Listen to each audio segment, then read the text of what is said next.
दोस्तों नए साल पर बहुत सारे देशों ने बहुत सारा सरप्राइज दिया, लेकिन क्या आप जानते हैं कि अपने प्यारे भारत ने क्या सरप्राइज दिया? गाइस आपने इसरो का नाम सुना होगा और अपने भारत के इसरो ने नए साल पर यानी कि 1 जनवरी को वो करके दिखाया है, जिसके बाद ऐसा करने वाला दुनिया का दूसरा देश बन गया है भारत। इसरो ने एक ऐसे सैटेलाइट को लॉन्च किया है जो कि ब्लैक होल पर रिसर्च करेगा और ऐसा सैटेलाइट अब तक नासा के अलावा चाइना, रशिया ने भी लॉन्च नहीं किया है। तो आज के इस वीडियो में हम इसी सैटेलाइट के बारे में जानेंगे कि इसरो ने नए साल पर ऐसा क्या कर दिखाया, आखिर ये सैटेलाइट इतना खास क्यों है, क्यों हमें इस सैटेलाइट के बारे में जानना जरूरी है। नमस्कार दोस्तों, मैं विकास और आप देख रहे हैं ऑल इंडिया अफेयर्स।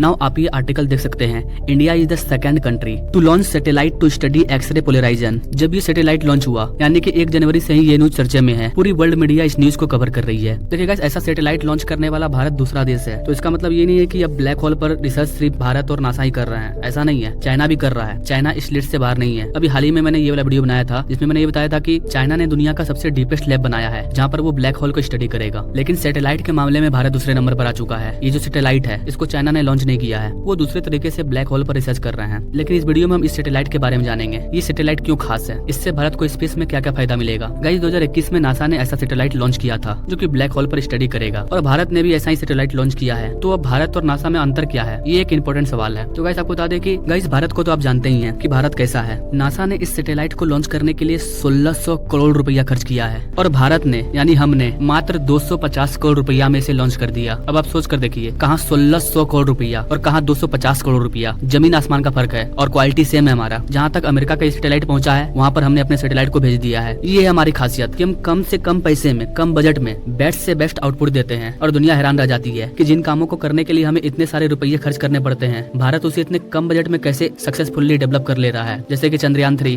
गाइस हमारे प्यारे भारत ने जो सैटेलाइट लॉन्च किया है उसका नाम है इसरो एक्सपोसेट और ये सैटेलाइट मेनली 3 चीज पर रिसर्च करेगा, एक तो ब्लैक होल, दूसरा न्यूट्रॉन स्टार और तीसरा एक्टिव गैलेक्टिक न्यूक्ली। और ये तीनों हमारे लिए बहुत इंपॉर्टेंट है। ये आपको सुनने में थोड़ा अजीब लग रहा होगा, लेकिन ये तीनों यूनिवर्स के मामले में बहुत ही मिस्ट्री चीज है जिसके बारे में दुनिया अब तक उतना नहीं जान पाई है, क्योंकि इसका अंत नहीं है। सबसे पहला है black hole. Guys black hole को व्यू कर पाना बहुत ही मुश्किल है। किसी ब्लैक होल को हम टेलीस्कोप से नहीं देख सकते हैं। ब्लैक होल को व्यू करने के लिए हमें रेडियो टेलीस्कोप की जरूरत पड़ेगी।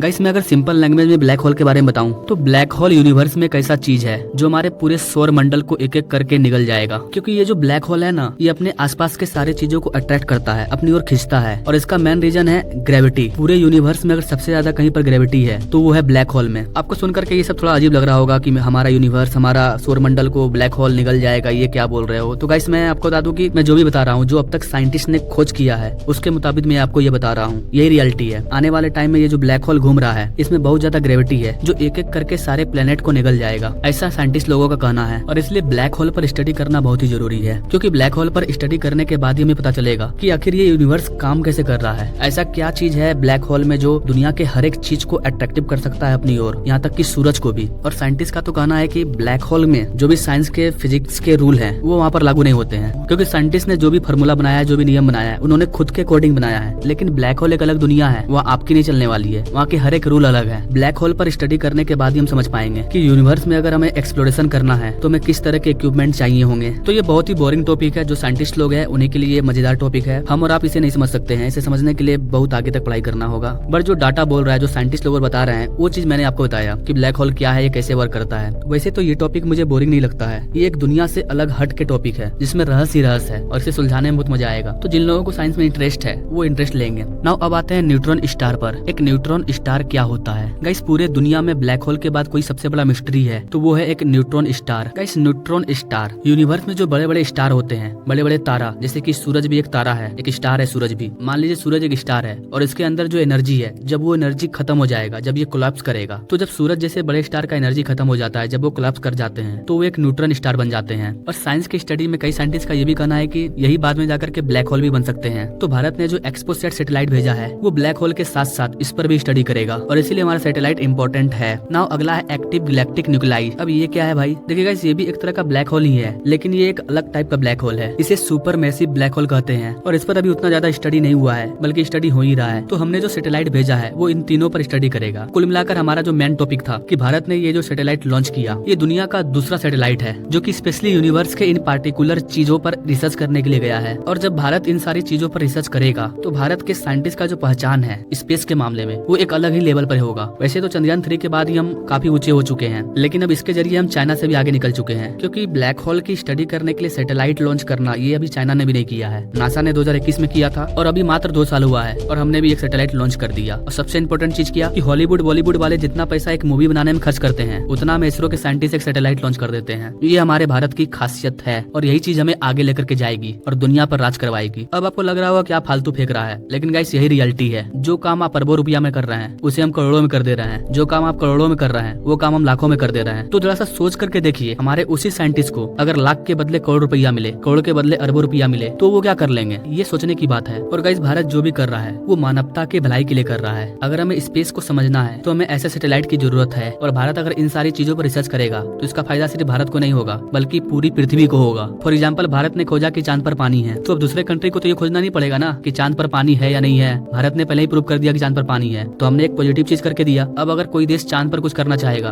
तो वो कुछ और खोजेगा। तो ओवरऑल देखा जाए तो ये पूरे मानव जाति के लिए एक अच्छा काम है जो भारत के द्वारा किया जा रहा है। और सबसे इंपॉर्टेंट चीज तो मेरे को ये लग रहा है कि दुनिया के जो भी बाकी कंट्री है जो स्पेस में जाना चाहते हैं, स्पेस पर काम करना चाहते हैं, वो अब भारत के पास आएंगे, क्योंकि भारत एक ऐसा देश है जो कम से कम पैसे में बेटर से बेटर रिजल्ट दे रहा है। आई होप कि गाइस आप इन सारी चीजों को समझ पाए होंगे। इस टॉपिक को लेकर के आपकी अपनी क्या राय है? आपको क्या लगता है भारत सही कर रहा है? तो आप अपने राय कमेंट बॉक्स में जरूर दीजिएगा। और अगर आप ऐसे लेटेस्ट अपडेट के बारे में जानना चाहते हैं तो हमारे चैनल से जरूर जुड़िएगा। Now thank you for watching. मिलते हैं अगले वीडियो में एक नई जानकारी के साथ, तब तक के लिए जय हिंद।